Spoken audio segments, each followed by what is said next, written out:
예, 더불어민주당 안산시가 국회의원 양문석입니다. 오늘 살인동포법과 관련해서 좀 조속한 입법을 촉구하기 위해서 저희들이 오늘 기자회견을 합니다. 참석자를 소개해드리겠습니다. 전국 살인기국 동포연합회 권경석 회장님, 남양주시 살인동포회 이수진 회장님,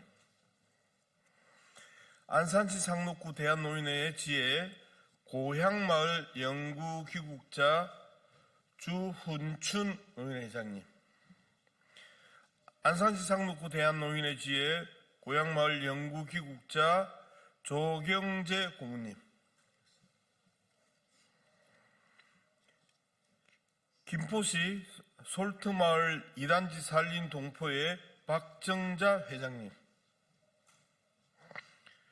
전 안산시 시의회 의장이시고 경기도 다문화위원장 전준호 위원장님, 지구촌 동포연대 최상구 대표님,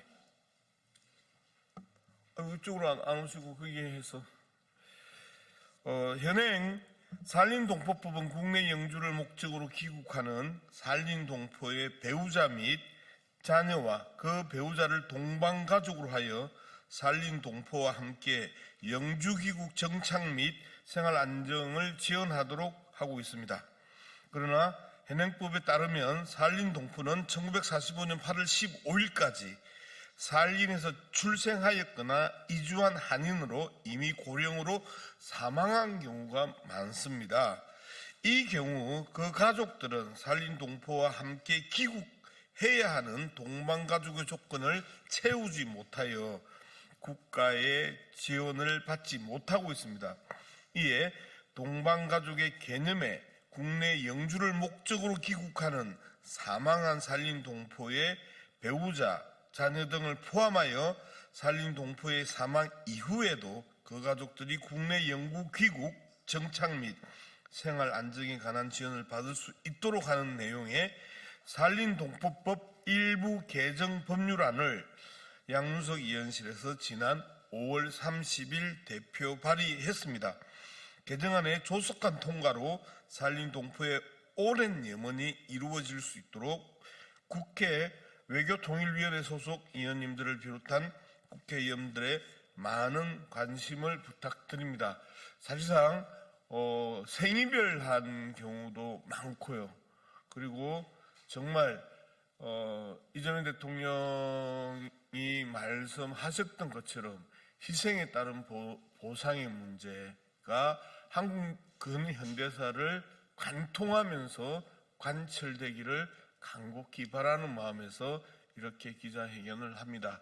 정말 일제강점기에 강제로 그 만주 벌판을 끌려 나갔던, 그리고 강제 동원됐던 이들이 또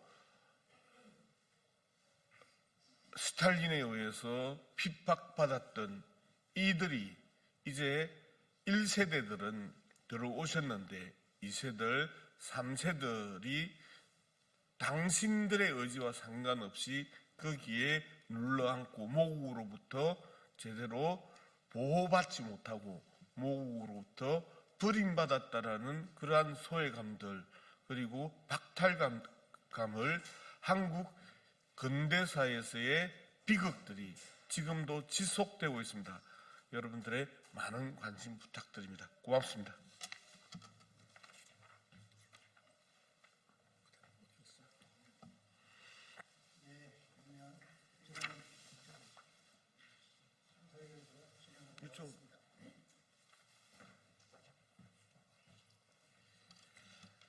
오늘 이 자리를 만들어주신 국회 그리고 양문석 의원님께 감사드립니다. 순서는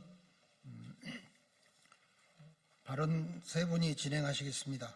먼저 두 분이 발언을 하시고 기자회견문을 세 번째로 발표하도록 하겠습니다. 먼저 제가 발언하겠습니다. 저는 안산에 40년째 살고 있는 안산시민 전준호입니다.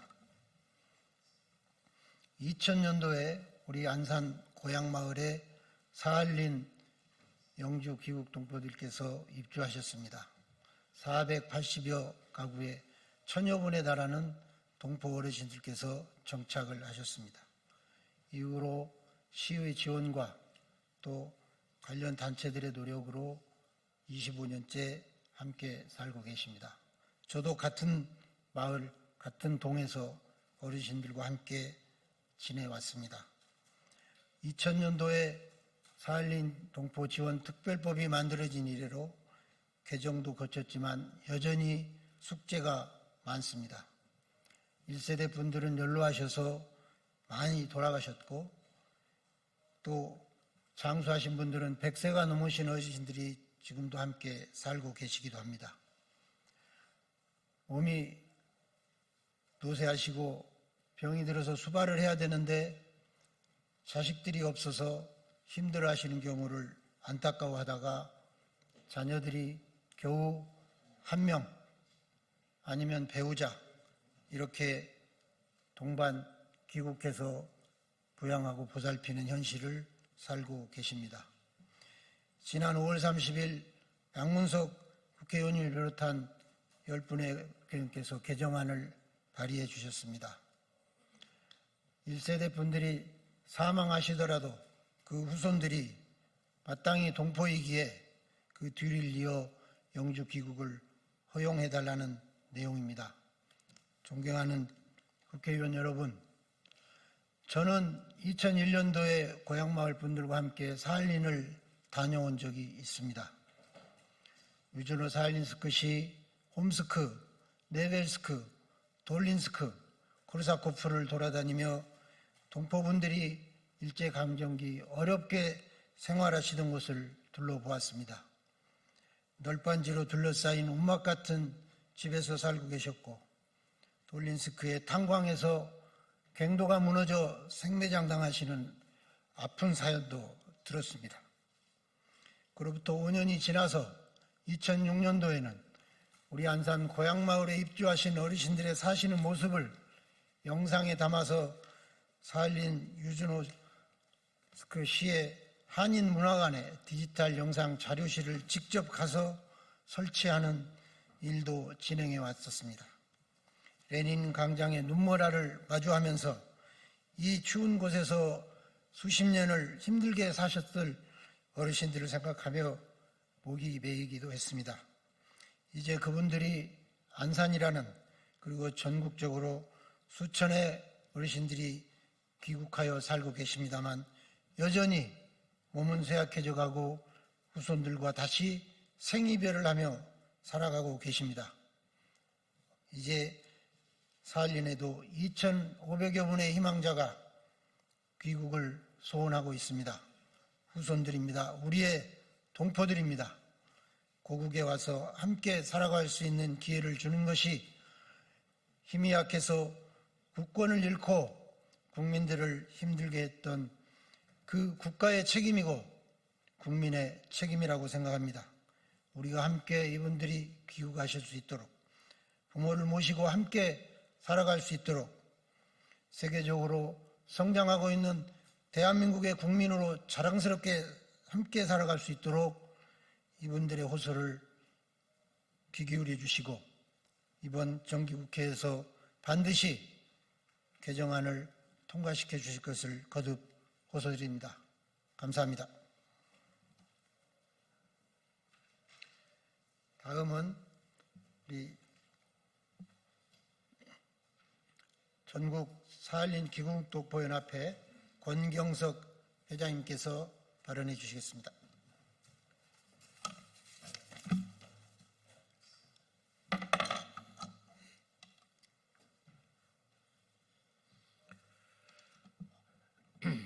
전국 사할린 귀국동포연합회 회장 권경석입니다.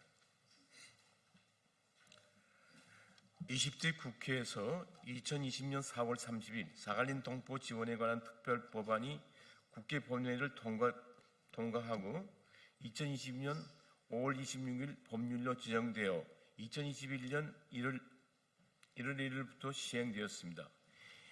21대 국회에서 사할린 동포 지원에 관한 특별법 일부 개정 법률안이 2023년 12월 20일 국회 본회의를 통과하고 2024년 1월 6일 법률로 지정되어 2024년 7월 17일부터 시행되었습니다.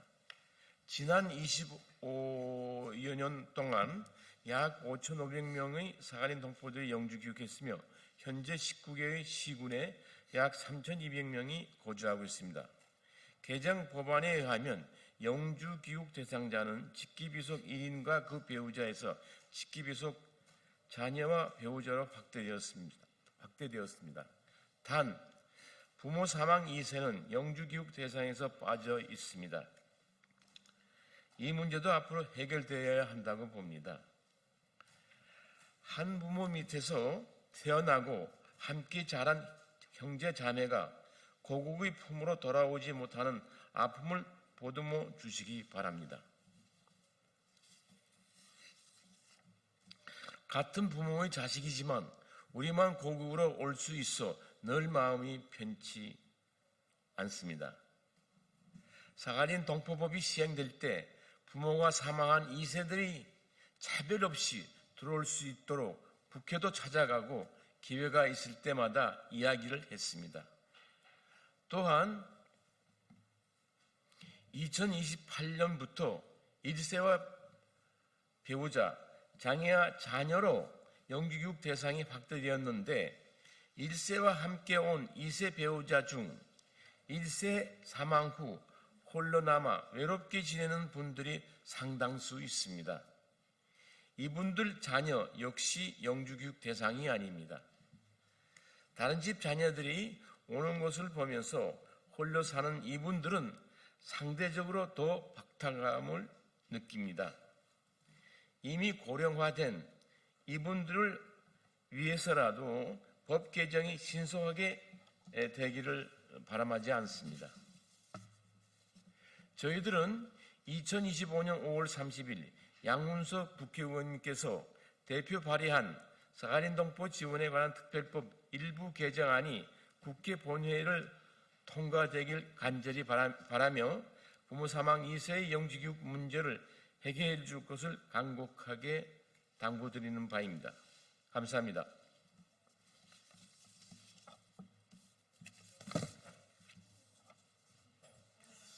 네, 권경석 의원님 발언 감사합니다. 마지막으로 이수진 우리 남양주시 사할린 동포회장께서 사할린 한인협회를 대리하여 입장문을 발표하도록 하겠습니다.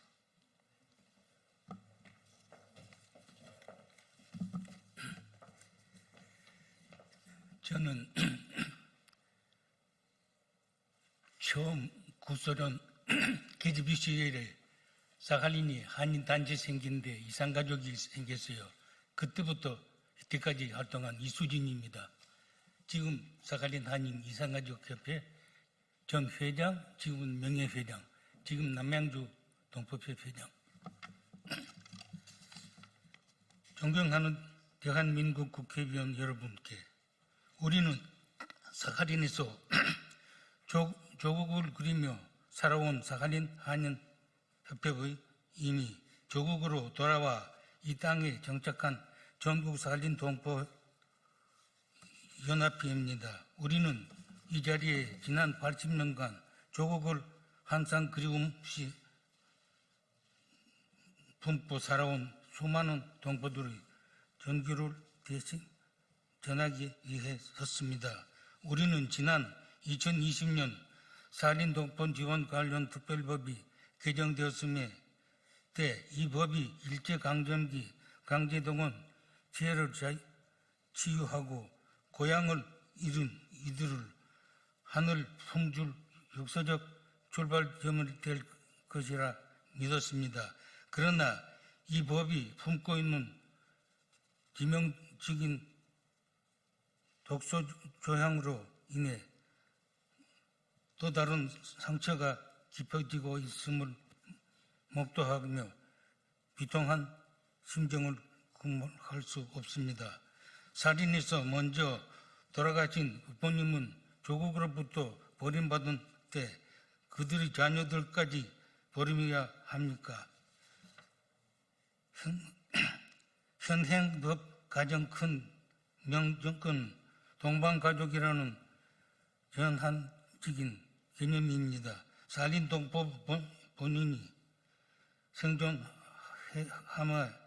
그 배우자, 자녀가 귀국 지원을 받을 수 있다는 조항으로 인해 부모들 있는 자녀와 홀로 된 배우자들은 또다시 외면받은 고통을 겪고 있습니다. 같은 강제동원 피해자의 자녀임이라도 복구하고 부모가 돌아가셨다는 이유만으로 조국 교환이 꿈이 뒤바뀌어 있습니다. 44년생 행은 국회 귀국했지만 46년생 동생은 아무런 혜택도 받지 못하며 비국적 사례를 모든 살인동포 가정의 슬픈 현실입니다. 이것이 과연 국가가 국민에게 할 수 있는 처사입니까? 이는 대한민국의 일제강제동원 역사적 책임을 끝까지 이행하지 못하고 있음을 의미합니다. 살인동포법을 개정을 통해 지원 대상을 살인동포가 사망한 2세 동포까지 확대하여 합니다. 이는 단순한 법 개정이 아니라 대한민국의 살인동포들의 한을 풀어주고 역사적 책임을 완수하는 마지막 기회입니다. 존경하는 국회의원 여러분, 우리는 수십 년 동안 조국의 우리를 잊지 않는다는 희망을 하나고 버텨왔습니다. 부모님들은 그렇게 원하였던 조국으로 귀국하는 그들의 자녀들에게 아직 끝나지 않는 숙제입니다. 동방가족이라는 굴을 벗어나 지원 대상을 확대하여 개정안을 하루빨리 통과시켜 주십시오. 이번 살인동포법 개정안은 살인동포 지원의 제도가 재미자 대한민국이 역사적 책무를 온전히 완수할 수 있는 중요한 시험대입니다. 국회가 살인동포들을 눈물을 닦아주고 이들을 마지막 귀국길을 따뜻하게 열어줄 것을 간절히 호소합니다. 이들은 외면하는 것은 우리의 부모님, 나아가 대한민국 역사의 아픔 상처를 다시 한번 외면하는 것과 같습니다. 우리의 건강한 호소에 귀 기울여 주시길 바랍니다.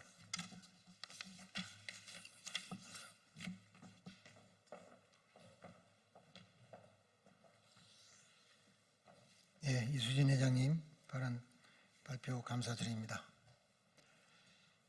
다음은 저희들의 회견 발표에 대한 기자님들의 궁금한 사항, 질문이나 의견들을 받는 시간을 갖도록 하겠습니다.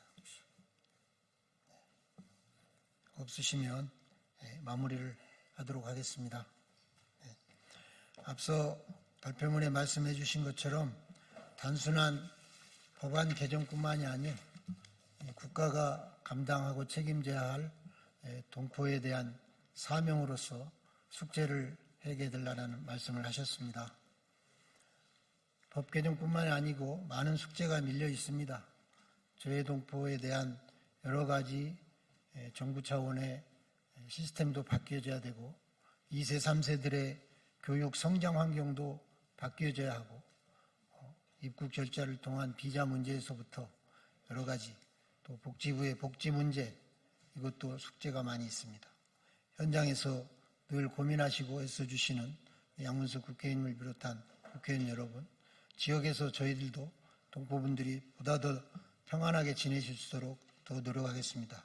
거듭 함께 자리하신 기자님 여러분 그리고 국회의원 여러분 이분들의 소망을 해결해 주시기를 바라면서 회견을 마치도록 하겠습니다. 감사합니다.